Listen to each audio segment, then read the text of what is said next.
Assalamualaikum warahmatullahi wabarakatuh.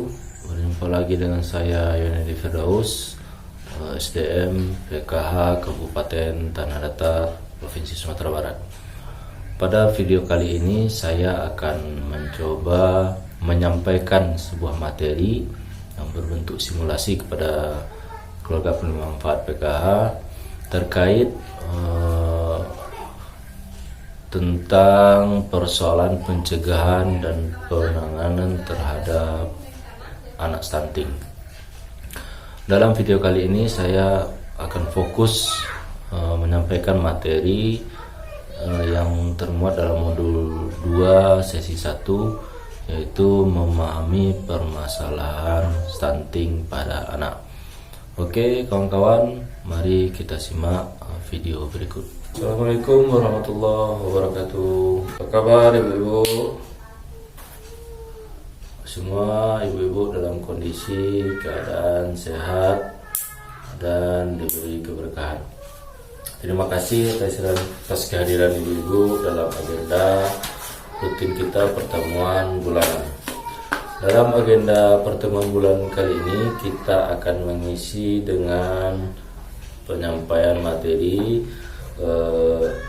pertemuan peningkatan kapasitas keluarga, yang pada kegiatan P2K2 kali ini kita akan sama-sama belajar terkait pencegahan dan penanganan stunting pada anak. Dalam pertemuan kali ini kita akan fokus pada cara memahami permasalahan stunting yang terjadi di lingkungan kita atau pada keluarga kita masing-masing. Sebelum kita mulai, ada baiknya kita membaca doa terlebih dahulu. Berhubung semua kita yang ada di sini beragama Muslim, mari kita membacakan Al-Fatihah supaya acara ini diberkahi sampai selesai nanti. Amin. Berdoa mulai. Ibu-ibu yang saya hormati, sebelum kita mulai kegiatan ini, saya akan coba sedikit menyampaikan apa sih tujuan kita belajar terkait memahami permasalahan stunting untuk anak. Tujuannya tidak lain adalah supaya kita bisa memahami terkait persoalan yang terjadi terhadap anak kita. Pertama, kita harus memahami dan harus memiliki kesadaran terkait apa itu permasalahan stunting. Baik ibu-ibu, memulai langkah 1 pada modul ini. Di sini saya sudah menyiapkan sebuah gambar sebatang pohon yang bisa ibu-ibu lihat, sudah saya tempelkan di dinding. Sini ada sebatang pohon yang berdiri kokoh, mulai dari akar, kemudian batang, kemudian daun yang rimbun, serta buah yang lebat. Di sini saya akan mencoba memberikan sebuah narasi sebatang pohon. Kita anggap pohon ini adalah seorang anak kita, di mana sebagai orang tua kita harus tentunya memiliki harapan terhadap anak kita nantinya di masa remaja dan dewasa. Ibu-ibu bisa mencoba membantu saya untuk menuliskan harapan ibu-ibu di atas kertas yang sudah saya siapkan. Coba ibu-ibu tuliskan beberapa harapan ibu-ibu terhadap anaknya di masa remaja atau dewasa nantinya. Tentu sebagai seorang ibu Anissa sebagai orang tua pasti mempunyai harapan terhadap anak-anak ibu nantinya. Silakan ibu-ibu tuliskan di atas kertas yang sudah saya sediakan apa harapan ibu terhadap anak nantinya. Terima kasih ibu-ibu. Di sini ada 4 kertas yang sudah ditulis oleh ibu-ibu KPM.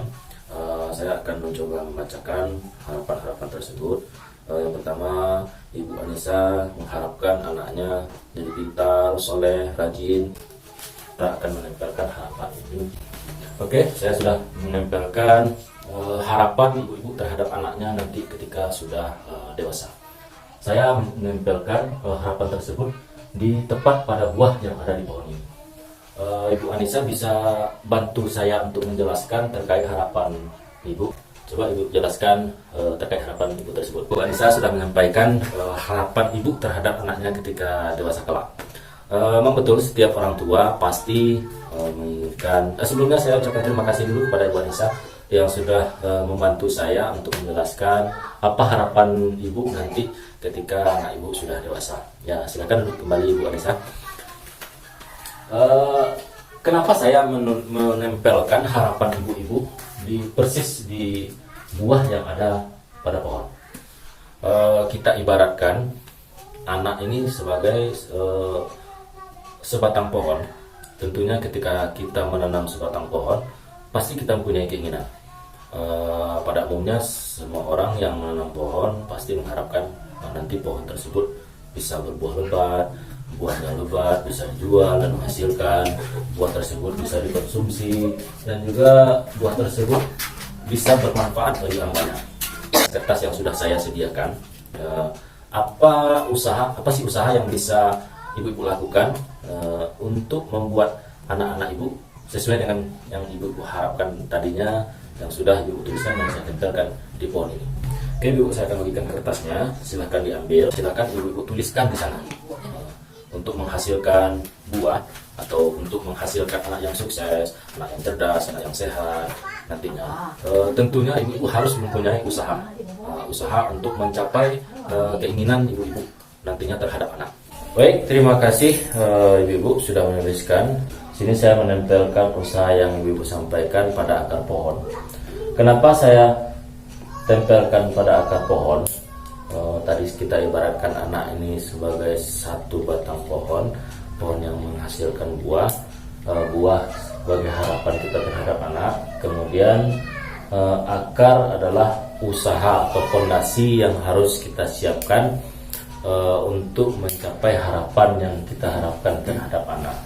Ketika kita mengharapkan anak kita nantinya jadi anak yang pintar, kuat, sehat, cerdas, ingin anak kita jadi orang yang sukses, tentunya kita harus memberikan usaha atau dalam bentuk seperti pemenuhan gizi terhadap anak, mulai dari proses janin dalam perut ibu selama 9 bulan, kemudian anak lahir sampai anak usia 2 tahun atau yang kita kenal dengan 1000 hari pertama kehidupan anak. Ini adalah masa emasnya anak. Pertama yang harus ibu pahami adalah ibu harus sadar bagaimana kita menciptakan atau mengusahakan supaya anak kita jangan terkena dampak stunting, mulai dari pemenuhan gizi, kemudian memberikan fasilitas untuk kesehatan anak, memeriksakan kesehatan ke posyandu, kemudian imunisasi dan lain sebagainya. Sebagai KPM, ibu-ibu tentunya sangat beruntung ya. Sangat beruntung dalam artian kata ibu-ibu mendapatkan berupa bantuan pangan non tunai dari Kementerian Sosial yang tujuannya tentunya untuk dimanfaatkan dalam pemenuhan gizi anak atau gizi keluarga. Dan ibu-ibu juga mendapatkan bantuan PKH khususnya yang mendapat bantuan ibu hamil, kemudian bantuan balita dan bantuan ibu hamil harus ibu-ibu maksimalkan pembelanjaannya untuk seperti ibu hamil, membelikan susu untuk ibu hamil, kemudian tablet tambah darah untuk ibu hamil, kemudian untuk balita bantuannya cukup besar ya.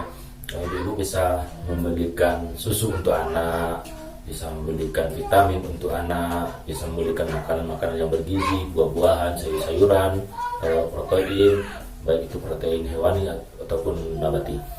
Oke ibu, mudah-mudahan dalam penyampaian materi ini ibu bisa memahami terkait permasalahan stunting pada sesi 1. Dalam pertemuan kali ini kita cukupkan sedemikian. Untuk pertemuan selanjutnya kita akan membahas jauh lebih dalam terkait permasalahan atau memahami permasalahan terhadap stunting. Oke ibu, terima kasih atas perhatiannya. Sebelum kita tutup, mari kita berdoa dulu agar kita semua dilindungi oleh Allah Subhanahu wa taala. Berdoa kita mulai. Saya Nedi Firdaus, terima kasih atas kehadirannya. Maaf atas segala kesalahan dan kekurangan. Billahi taufik. Assalamualaikum warahmatullahi wabarakatuh.